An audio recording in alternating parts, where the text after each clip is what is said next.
It is a very exciting scripture reading for today. Jesus makes this huge scene in the courtyard of the temple. He comes tearing in. He flips over the tables of the money changers. He drives everyone else out. In the Gospel of John, he fashions his own whip and chases after people, driving them out of the courtyard. Now, that's all well and good, very exciting, but doesn't really help understand what's going on, because why Jesus drives the money changers out, they sort of say that, right? This is to be a house of prayer for all nations, not a den of robbers. Jesus explains why he drives them out. But it doesn't explain why the money changers are there in the first place. Now, the courtyard of the temple, it's not just some marketplace where all manner of commerce is just going on. There's a very good reason why the money changers are there. It's because when people made their pilgrimage to Jerusalem from all over the country, they were supposed to give the temple an offering. And the first thing you have to know is how much the offering was supposed to be. Now, the offering was to support the temple itself. It was to make sure that the temple could still be the center of religious life for the people. But how much were people supposed to give? What would be the amount that they were supposed to give to support the center of religious life? What is the right amount to give? That has a lot of ins and outs in today's world. But in Jesus' day, what you were supposed to give was very simple, very straightforward. 1/2 shekel. 1/2 shekel, the same for a rich person as for a poor person. It's the same for young or old, for pious priest or notorious roustabout. 1/2 shekel. It's symbolic of the equal value of all life, the equality of all people in the eyes of God. It's very nice. It's very nice. It's a progress-minded law intended to communicate and reinforce that all people are endowed with holy worth in God's eyes, standing on the same footing as all others, worshiping God, whatever their social standing. That's the first thing you have to understand. Everyone was to give 1/2 shekel. That still doesn't explain, though, why there's money changers. And that gets to the second part that you have to understand about what a shekel is. Now, a shekel, it's a coin, it's true, it's a kind of a currency. But shekel actually is a unit of weight. It's a unit of weight, like a pound or a kilogram. You could go to the market and buy a shekel of flour or a shekel of meat or a shekel of silver. And that's where the word shekel, meaning the coin, meaning the currency, that's where that word comes from. A shekel coin weighed exactly 1 shekel of silver, in theory. And that's where the trouble starts coming in. That's where we start getting these money changers in the mix. The trouble is that this progress-minded tradition starts running into difficulties because, unlike today, where a dollar bill is a dollar bill is a dollar bill, in Jesus' day, a shekel coin was not always worth the same thing.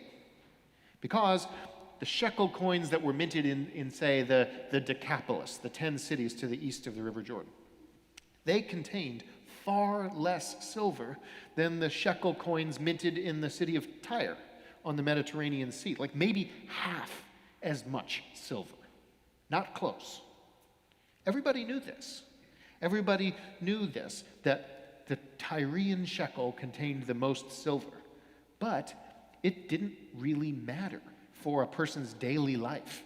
When they're in their hometown, in the Decapolis, everybody has Decapolis shekels. In Tyre, everybody has Tyrian shekels. It's no problem. It doesn't really make any practical difference what the silver content of your coins are.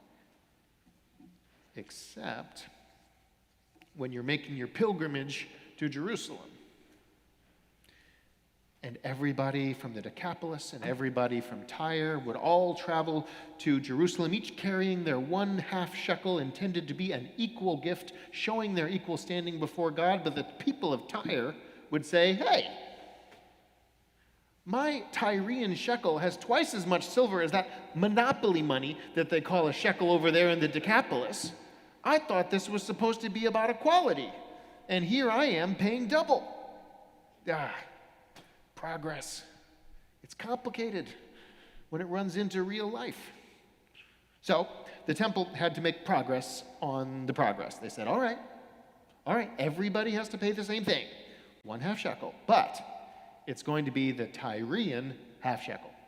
Consistency, equality, problem solved, right? Progress achieved. That lasted for a while. People from Tyre were satisfied, and everybody was at least on the same footing again. But now the folks from the Decapolis are saying, where am I supposed to get a Tyrian half shekel? That's clear on the other side of the country. It's not fair for me to have to schlep across the whole country to get access to this weird coin and hold on to this weird money for a whole year just for the temple at Passover. That's not fair. Progress. It's so difficult. So the temple authorities say, all right, you've got a point. That's very inconvenient. We'll make sure that there are money changers at the temple itself, in the courtyard. Whether you're coming from Galilee in the north, or the Decapolis in the east, or Jericho in the south, wherever you're coming from, you can change your local currency over into the official, temple-approved, equality-assured Tyrian half shekel. You can do it on your way in. No muss, no fuss, problem solved, progress achieved, right?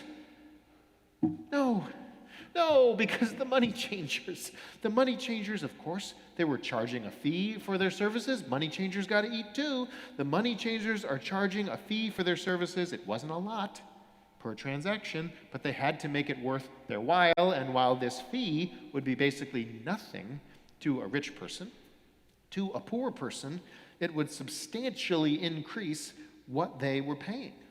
Not to mention the fact that the people from Tyre didn't have to pay any conversion at all.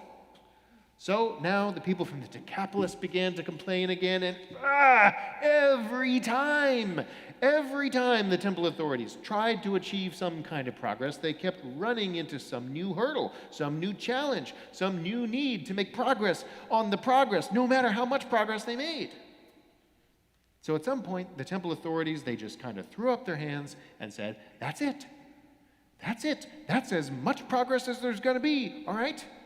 We're done. Everybody pays the same thing. The Tyrian half shekel, everybody has access to the same money changers. They're right in the courtyard. And other than that, we're done with progress. I'm tired of saying the word progress. That's the 13th time I said the word progress. 14! So, that's how it stayed for a long time. Year after year, pilgrimage after pilgrimage. Until one year, a poor man came from the north, riding on a donkey at the head of a great crowd of worshipers coming into the courtyard. He started a ruckus, overturning the table of the money changers, upsetting the status quo, calling again for progress to be made, saying that this was supposed to be a house of prayer for all people. Remember? This offering was supposed to be about all people being equal in God's sight. Remember? Jesus overturning the tables of the money changers. It's a story that raises for me the difficulty of progress and why we as Christians must always be striving for progress, that we can never be satisfied with what has come before, but must always challenge ourselves to go further. Now, I take this seriously because I'm somebody who cares about religious ritual. I'm somebody who cares about the organization of religious life and practice. I'm somebody who wants to see the practices of Christian faith be inclusive and upholding the dignity of all people, and also support the life of the temple, the church, so that this can be the center of religious life for any who would come. Just like they were trying to do with the Tyrian half shekel thing. We try. And I take this story seriously because I honestly get why the temple authorities at some point just said, you know what? We're tired. We're all through with progress. We're going to call this good enough. I understand how a religious community could decide to stick with the status quo, or how a business could decide that it's just too much work to be constantly reforming, how a city, how a country could decide, we're done here. Progress achieved. We're going to call this good enough. But if any of you have ever been a bit tired, finding yourself in need of some motivation for how to take up progress again, if you have ever been tired, I have got some good news for you, Christians, and that is that we cannot grow weary of progress. And I do not mean that in a metaphorical sense. I do not mean this in a hortatory sort of may we not grow weary sort of way. That is not what I mean. We cannot grow weary of progress because Jesus is coming. And he is coming to overturn the tables of any unjust structures, anything that stands in the way of God's children striving. And if we want our tables to be right side up, then we cannot stop our progress. We don't have a Tyrian shekel today. And this is a congregational church. I can't tell you what to do, thanks be to God. You get to decide. You get to decide what is for you a generous life.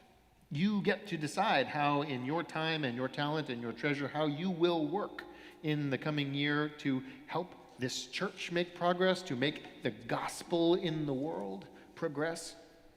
It is the generosity of the spirit of the members of the church that drives what we do here. It is the faithfulness and witness of the church of Christians that expands and furthers the gospel. Be generous. Be generous and find what is for you a joyful and meaningful contribution to this household of faith, to the cause of the gospel abroad. Be generous. Find a way of living in the world that is a blessing to those around you because Jesus is coming. Riding on a donkey and at the head of a ragtag crowd. And Jesus will flip over any tables in the church that are dividing the people. And I don't want our tables flipped over. They are nicely carved, intricate. Keep our tables right side up. Live a generous life.